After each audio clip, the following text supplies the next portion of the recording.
Sorry, I'm like squinting my eyes. Migraine, head, all this stuff is really, really, really painful.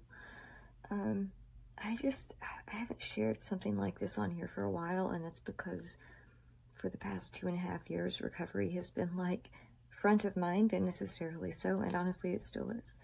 But when we made our trip down to see my doctor last Friday, he did a whole bunch of labs that we needed done, that he needed to check and has kept an eye on for years and years. And I want to say, when I was first diagnosed with Lyme and co-infections in 2013, I had a CD57 that was 19, which my doctor said for him at that point was in the lowest 5% that he had seen. 6 months later, it was down to 15. Over the next 6 or 7 years in treatment and stuff, we got it up to 33 in 2019, the last time it was tested. Friday, it's back down to 14. And 1 second for more.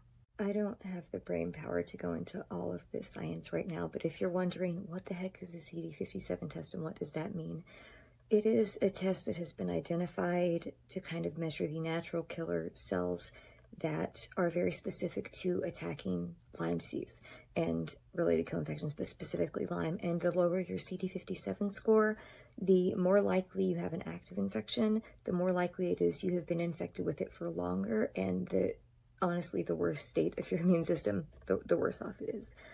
And the ranges range from like 0 to 60 is considered, if I'm remembering correctly, chronic Lyme disease, usually active. 60 to 100, I think, is improved, but still kind of not perfect.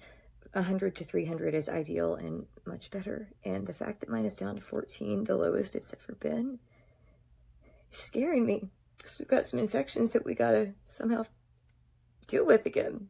And the reason it's even scarier to me right now that it's the lowest it's ever been, which I was not expecting after we had finally gotten it at least trending upward, even though it was still low at 33, it was on the way up. It's because I, especially with this past 2.5 years of eating disorder relapse, my body does not have what it needs to fight. It really doesn't. Lyme treatment is extremely hard on the body. I am really struggling with the nutritional rehabilitation stage of things because the one place in the country, as I've mentioned before, that could help me actively chooses not to help patients who are in my position. And I don't have any options for higher levels of care as far as that goes, and I'm really struggling to do it on my own, even though I'm really fighting and trying hard, and getting this result today is just really shaking me, because that treatment's just scary.